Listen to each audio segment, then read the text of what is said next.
Dear learners, our topic today is novel food processing technologies. So, in this session, we will study novel processing and the technologies which are used for novel processing of foods. If you look for the basic food processing technologies, which you have been taught already, that there is a processing conventional method which is temperature based. So that is called thermal processing of food. It gives preservation to the food. And otherwise, you would have also seen some other processes, low temperature applications, fermentation of the food products like curd. So that is, so means here the point is that basically food processing is aimed for preservation and also for preparation of the products. So there is a processing, there is preservation. And novel food processing are an alternate to the conventional processing in a way. So if you see the basic processing or the conventional processing technologies which are for the foods, there are two approaches: thermal, non-thermal. And in thermal, we have heating. That is, one is through steam, another through the dry heat, could be the dry air. Non-thermal could be the freezing, chilling, acidification or fermentation, ultrafiltration, and so on. While for the novel food processing, why the word novel is there? Novel processing is relatively newer techniques which are applied for the food processing, and they are alternative to the conventional processing. So there are two important points or the aspects which are just clarifying the meaning of the novel processing technologies. What do we include in novel processing technologies of food? Again, the same, non-thermal, thermal. There could be two approaches for it. First, I'll explain the non-thermal aspect. Non-thermal, what do we list in non-thermal? High pressure processing, pulse electric field, ultrasound, irradiation, ozonation, and so on. We'll take a detailed account of these non-thermal aspects, including I'll also cite few example of thermal. Thermal means what? Conventionally, we were heating through the steam or a flame heating or the hot air. But here, it's novel approaches are there which are in terms of using microwave, using radio frequency, ohmic heating, direct steam injection could also be there in the liquids. So they are the novel, unconventional, non-conventional kind of techniques which are applied for food processing. That's how they are novel. Now the question is that why we should have an alternate. We should look for novel. The novel main purpose is that once conventionally the food was processed using heat, so it gives both preservation and the cooking, so gives palatability.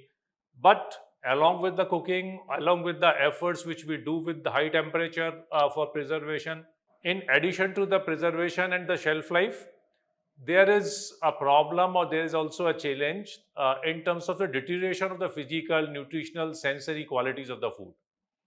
So, if we look for example like protein is one of the heat sensitive nutrient, and it is denatured if exposed to the very high temperature. Denatured to the extent that it might not be available biologically to the consumer or the person who is consuming that food. Similarly, it may happen with vitamins. So, in this is inevitable, though we optimize or we put best effort in thermal processing so that these losses could be minimized. But in an attempt to further minimize this, the alternate was selected and scientists worked out for solutions, and they were named as the novel food processing technologies. So, as I mentioned, that alternatives of conventional processing, they are called novel processing technologies. And what are those technologies? Which we have already seen. Now, taking first out of these novel processing technologies, we are coming to high pressure processing. This is a novel approach, also non-thermal approach, and it can extend shelf life of food without affecting. When we say that without affecting sensory quality adversely, it means it is always a comparative statement. It has to be compared with the conventional processing technologies and mainly with thermal when there is a non-thermal approach. Here, what do we use? As name indicates, it is high pressure. So, pressure to what extent? The general range of the high pressure, which is defined or taken in different texts mention different ranges, but on an average, we can say that 50 megapascal and going up to the 1000 megapascal. But practically, commonly used or the typically food product applications, you would notice that 300 to 600 megapascal and the processing time can vary from 10 to 15 minutes or so. So this is what the meaning of the word high pressure processing means. You are applying pressure to the product is pre-packed here, and this pressure which is exerted and experienced by the product, and that causes also the inactivation of microbes or the enzymes. If they are undesirable within the product, they can be inactivated. And the suitability of this particular technology is with the product which have the high moisture. So water content is high, compressibility of the water is good, they can be compressed and they can bear good pressure, and they can processed using pressure very well. I mentioned that this process is in container pasteurization kind of approach, where temperature is certainly not being used for killing microbes. Here we are changing that temperature or replacing temperature with pressure. So the packaging material is very, very important, that your package should be able to withstand to that high pressure. So what we need a package which maintains integrity, maintains barrier property during the processing, that high pressure to which it is being exposed. And packaging forms and the materials which can be used for it, they could be bottles, they could be pouches, cups, trays, and they are made of PET, PE, polyethylene, polypropylene, EVOH. And why these particular materials are selected? They are selected because they, even despite exposing to pressure, they maintain barrier properties, and moreover, the seal strength. When pressure is there, there could be opening of the seal. So they can withstand, the seal can also withstand, not only the material is withstanding, but the seal integrity is also there. Now, looking for that, where do we apply this particular technology or this particular process of high pressure? It is applied, I mentioned that it is giving a pasteurization kind of applications or the equivalence to the thermal processing. It can replace some of the thermal processes, for example, in juices, in jams, in jelly, in sauces, salad, puree, hummus kind of products. And in addition to this direct food applications where the products are being processed, they can also support in processing by enhancing the thawing and freezing of food. If somebody is interested in bioactive compound extraction, pressure treatments is also makes reach to the that whatever the solvent you are using or to the bioactive compounds, and so yield can be increased. Also, it is effective for the milk-based product, meat, poultry, and particularly like if there are seafoods, which is oyster or so, means they are disintegration from the cell, easy disintegration, and then their shelf life can be increased. So these are the basic applications for the high pressure processing. Now looking into that, how does it work? What are the principles which are behind it? There are two key principles which are taken into consideration when we deal with the high pressure processing.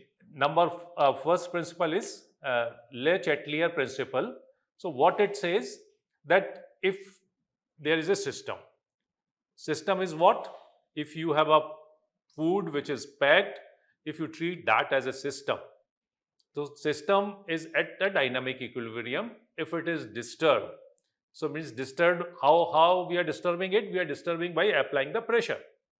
So if you are disturbing it, so it will shift to counteract the change in the conditions.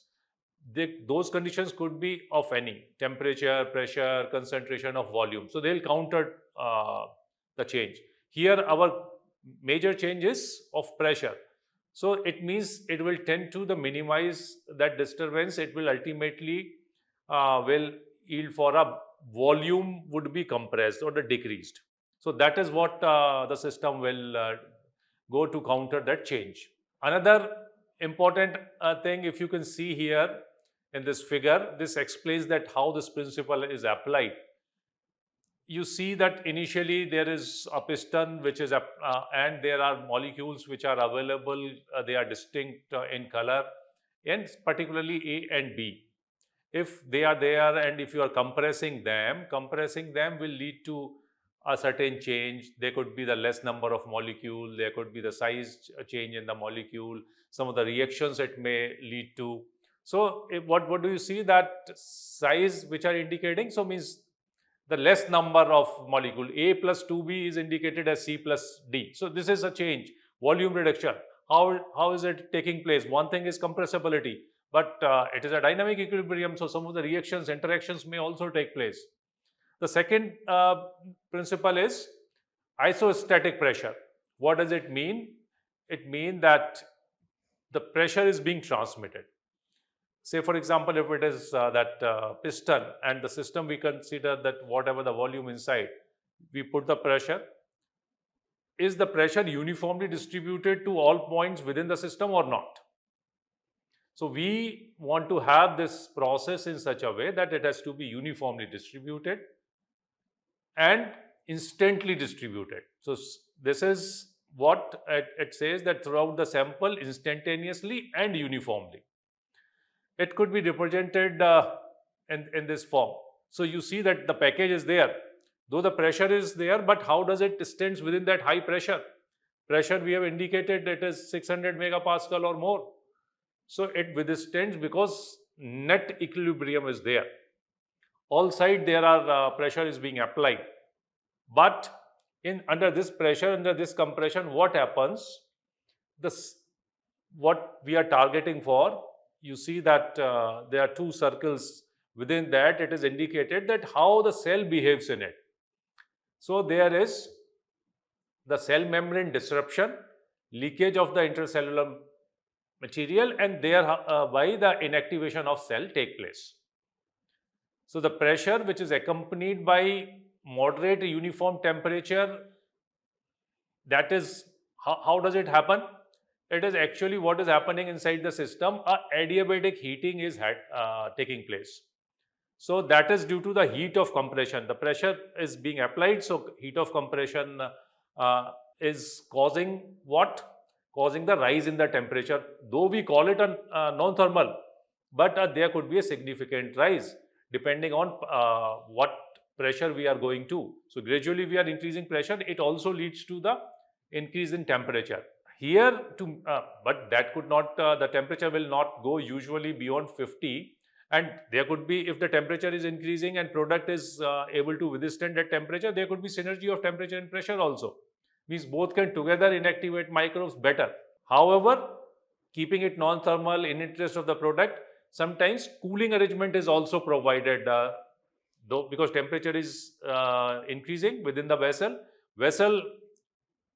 It along with the boundary, the heat transfer can be made and heat can be drawn away from the system. Now, moving to another method of novel processing technologies, that is pulse electric field processing. So it is the two words to see, that pulse and electric field. So we are applying electric field, that too is a very high intensity, usually 10 to 80 kilovolt per centimeter range, and in the manner of pulses. So pulse means on and off. And here in this process, sometimes a combination, synergy is produced with that use of temperature also, which could be there 40 to 50. Otherwise, it can be at normal temperature or whatever the product temperature is. And in this high external electric field, what happens, that accumulation of charge will take place.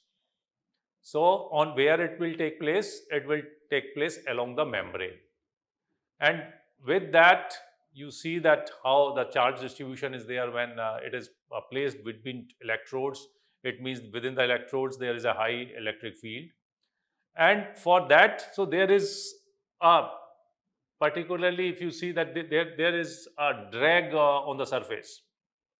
So that, what is it causing? Depending on that what value of electric field is there. So there is a critical electric field which is able to create pores within the cell of the microbes. They may be microbial cell, they may be plant cell, both.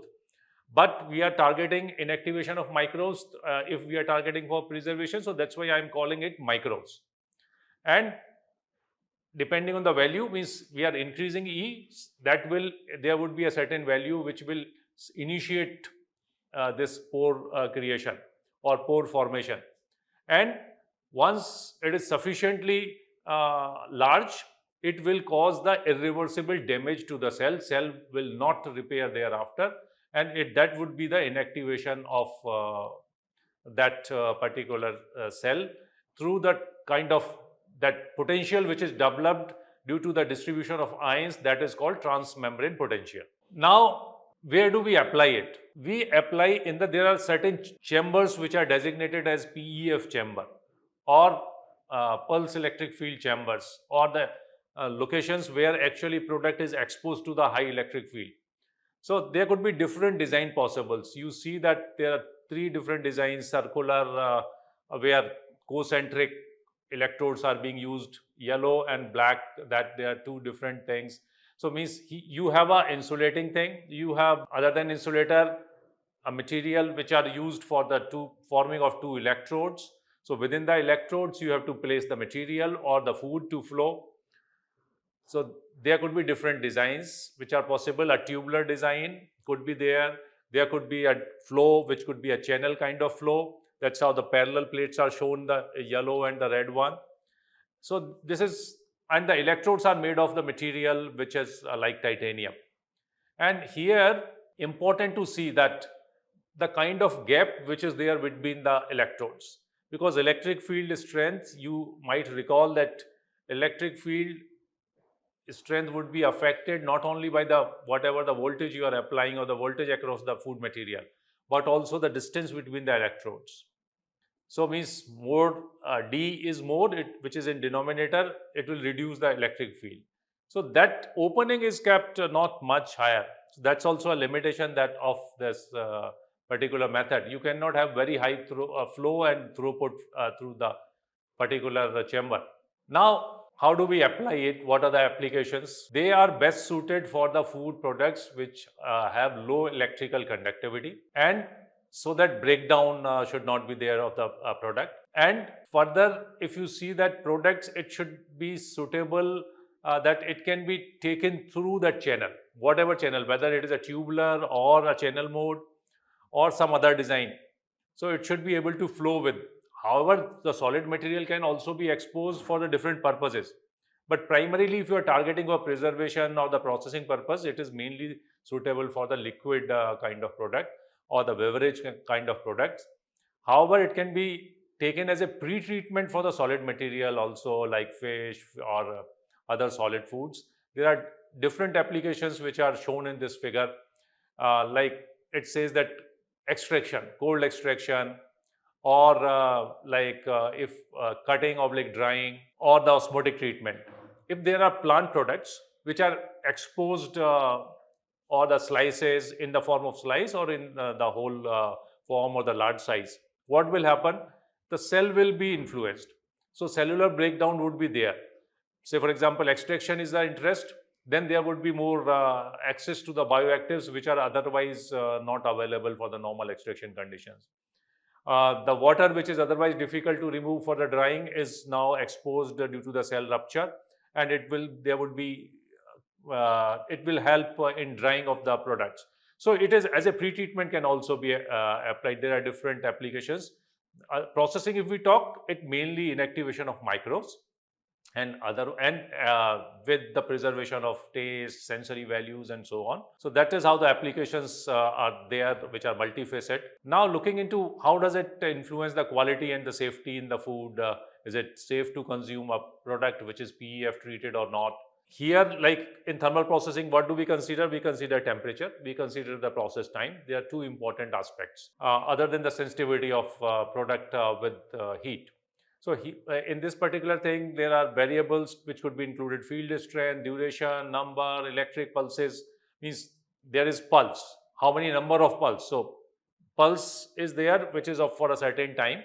Pulse width in unit of the time multiplied with the number of pulses to be given, and so that will account total process efficacy. What extent of processing we have done, and sensory quality, which is much better than the conventionally processed food. They are heat sensitive, nutrients are better preserved, like vitamin C, flavors are better retained, vegetative bacterial cell, it can very well inactivate, yeast are also sensitive. And but if you see that spores, yes, certainly it is not a sterilization kind of method. And PEF, if you see that it is effective against the listed microorganisms, if you see E. coli, which is considered to be a pathogen, B. cereus, lactase, L. lactase, Pseudomonas. So their efficacy is there. Certain log reductions which have been reported even up to the 4 CFU reduction can be easily attained, 3 to 4 kind of log reduction. It is not only the that microbes, but also can influence the enzymes, but it reduces enzyme activity, but depends what enzyme we are targeting for. Like there are PPO, polyphenol oxidase, is very well known for the blanching purposes, you would have studied, and they are threat to the browning of fruits and vegetable.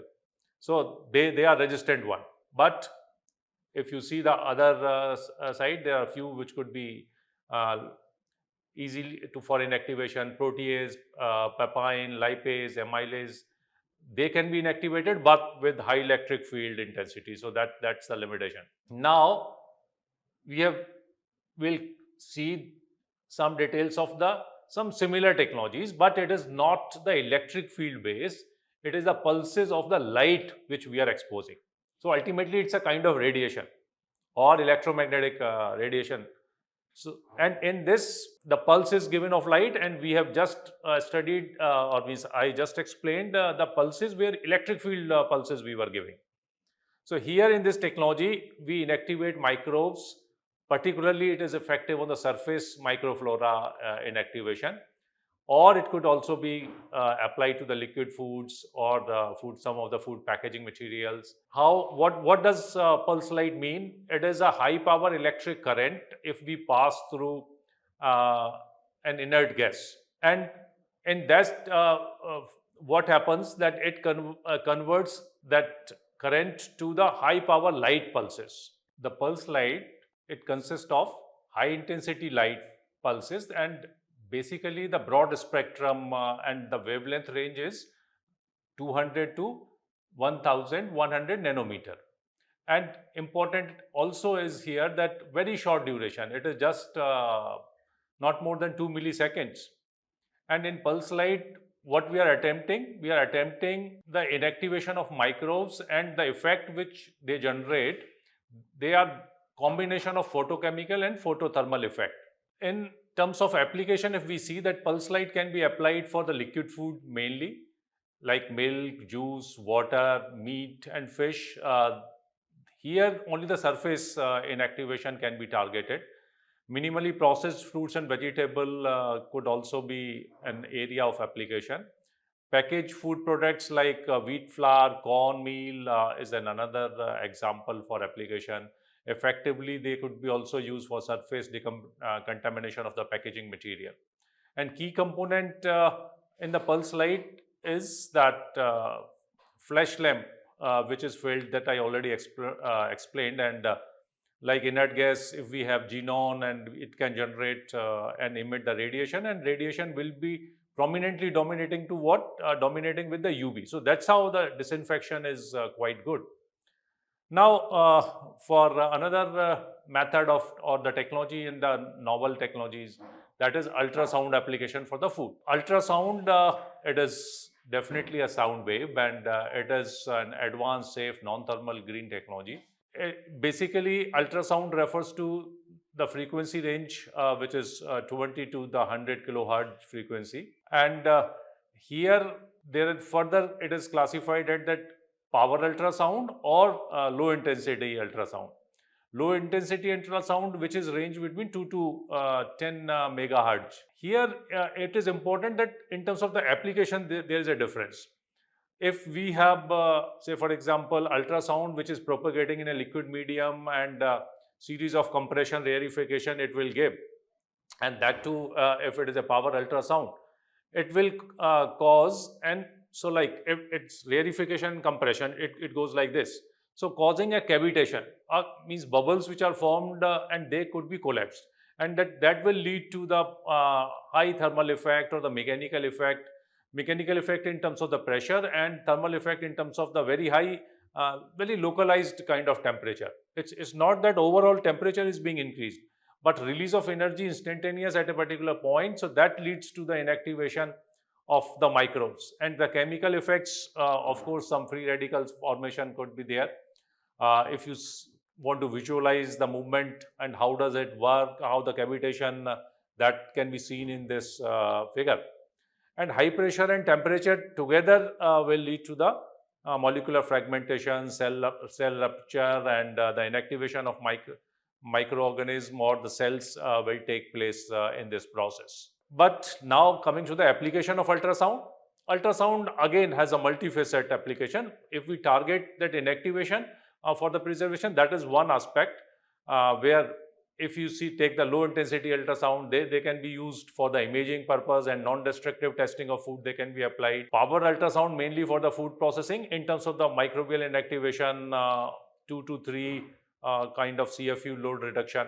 Other applications, because they can create a good emulsion. So high homogenization emulsion based products can be given up. This could be means ultrasound can act as a processing aid, and filtration of the production of the fruit extracts, drinks, brining of the meat cheeses, and tenderization of the meat product, drying of the heat sensitive food, and so on. These are the applications which can be there. Ultrasound can also be applied and as an aid for the freezing, crystallization, so that freezing can be made faster. That is what they can also work for. In the list of moving further for the novel technologies, we will now start the discussion on the supercritical fluid technology. So here, what is first to see that what is the state of putting a fluid in a supercritical stage. Here, particularly in terms of, if you see that temperature and the pressure. So there are certain temperature and pressure with reference to a particular fluid. They can be named as the critical temperature or the critical pressure. And if we are able to bring that fluid up to that, so there is a zone you can get particularly after critical point. So superheated vapor or superheated fluid. This particularly going beyond that critical temperature, if you see that particular figure, after crossing this limit of critical pressure and critical temperature, here this fluid can exert altogether different properties. So their chemical, physical properties are in between the liquid and gas, and thereby they can be very good solvent. They can be applied for the extraction purposes. For the food applications, CO2 is mainly used as a fluid. And why it is popular as a supercritical fluid? Because it is non-toxic, odorless, so interaction with the food goes very well. However, water, ethanol, and other fluids can also be used, but most popular, most suitable is CO2, which is considered, and they are applied for the extraction of the valued compound, which are very small amount present in a particular material or waste or the food material, but their extraction can be here very easy, and this is treated as a green technology. Now coming to another technology, that is plasma technology, application of the plasma. What is plasma? Plasma is an ionized gas which can consist of free electrons, ions, reactive atoms, or neutral molecules and photons. How does it produced? If we have a material which is either in the solid liquid state or the gas, means if we put energy, gradually there is a change in the state. And after gas state, if the further it is very high energy is transmitted, then it can convert into the, or it can come to the state of the plasma. And in plasma processes, particularly, you see that there are charges, there are, you can say that neutral molecules, photons, and ions, but net charge is zero.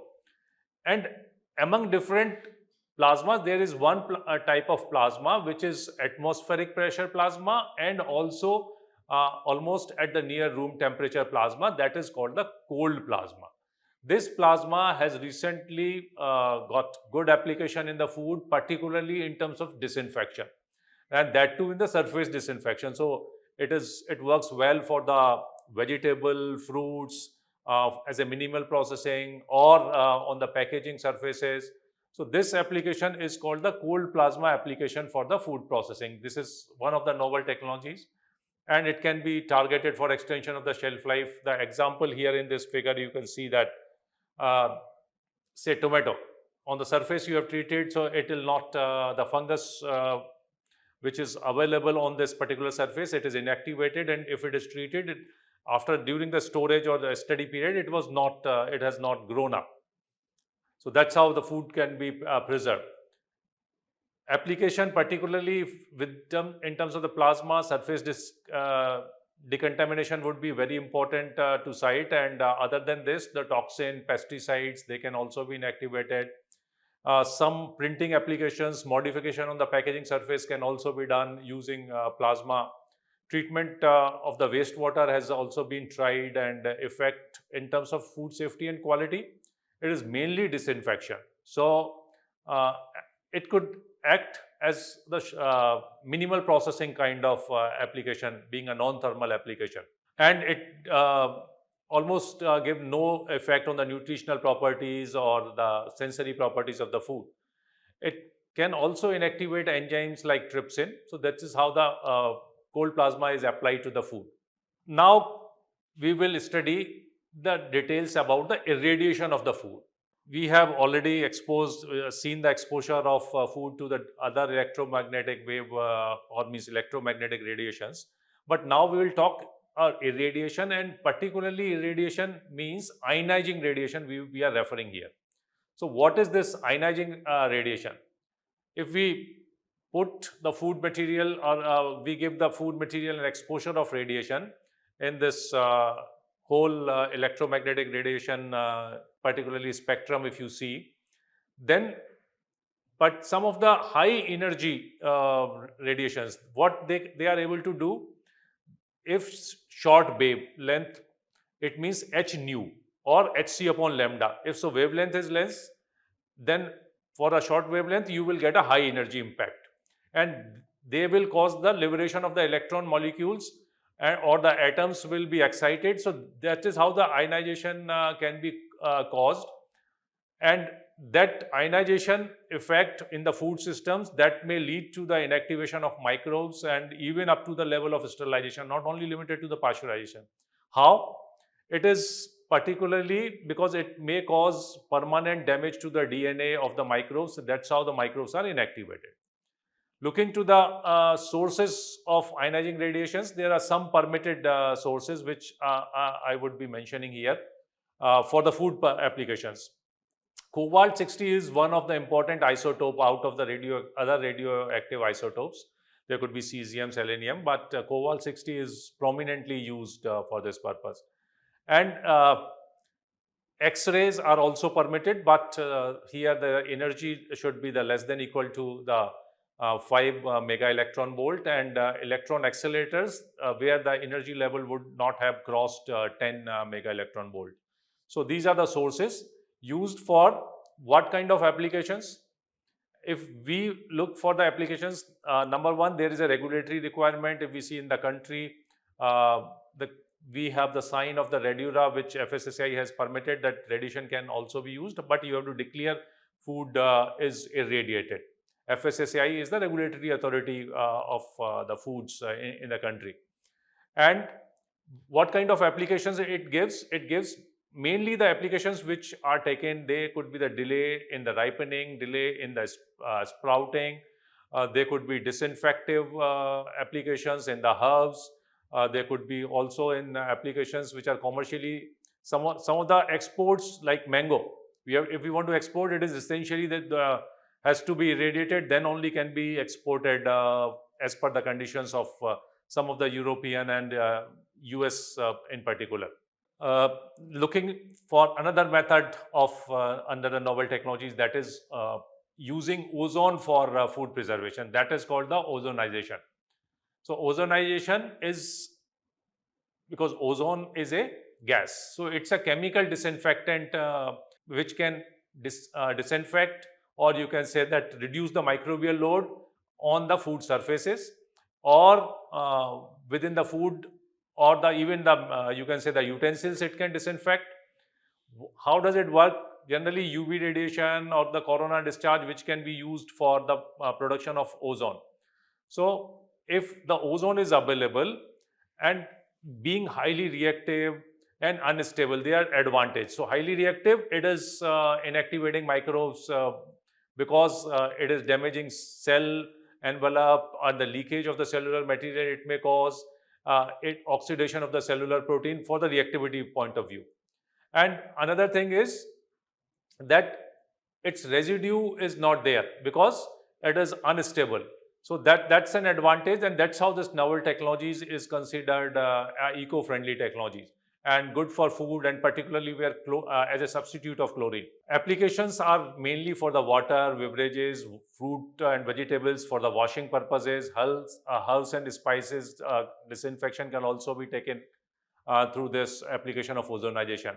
A figure is showing that how, if the ozone is there, oxygen is there, ozone generator, it converts it to the ozone, food is exposed, and then it is again disintegrated, and only O2 is released and food is disinfected. On the same line, there is another technologies using ultraviolet light exposure to the food and for the purpose of disinfection. And in this UV light, which is a non-ionizing radiation, and the range of wavelength, if we see that 100 to 400 nanometer, that can be applied. And within this wavelength range, there could be UV type A, type B, type C.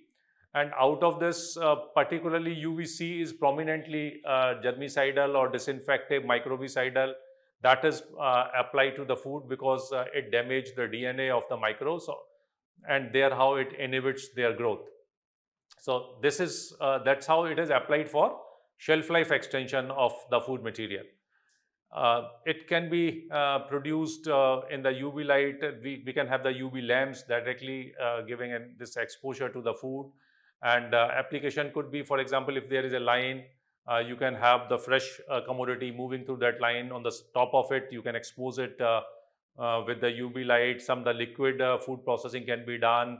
Even in some of the packaging sections, the atmosphere can also be disinfected. Surface disinfection could be there where food material is to be placed. So these are the applications which are there for the UV radiation. Now coming to, so far what we discussed are non-thermal novel technologies. There's one example I'll take of thermal example, which would be the thermal technology, but as a novel technologies. It is not using a conventional way of heating. That is ohmic heating.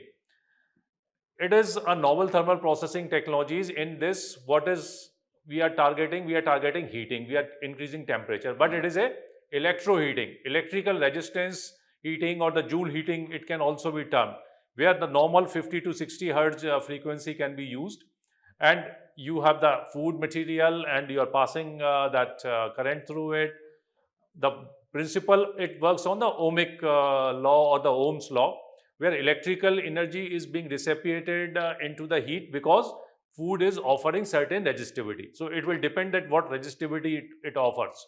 Though it is a food for which insulating type of food, it cannot be applied. Like if it is fat, it is not good for that. But if food is conductor but with certain resistivity, then heat can be generated. But important is this is rapid and uniform. So rapid and uniform advantage in terms of better sensory quality, better nutritional quality, and that is how it is applied for the food applications. We are blanching, cooking applications, baking applications, sterilizations, or some aseptic heating if we want for aseptic processing, thawing, evaporation. So there could be different processes where the heating is required. You can also rely this as a novel method, novel approach, and an alternate to the conventional heating. It can also be used for the milk, meat, example, if the fruits and vegetable, egg, liquid of the egg, and mainly for high viscous where it is difficult to otherwise handle.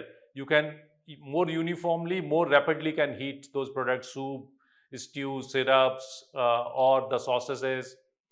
And the heating during the ohmic heating is very rapid and homogeneous. That's an advantage. For that purpose, it is being used nowadays as an alternative, and it is ultimately giving an effect of retaining better quality, better color, better aroma, and better sensory appeal. So this is what we discussed today. The alternative method, they are alternative to the thermal process. That's how they are called the novel processing technologies.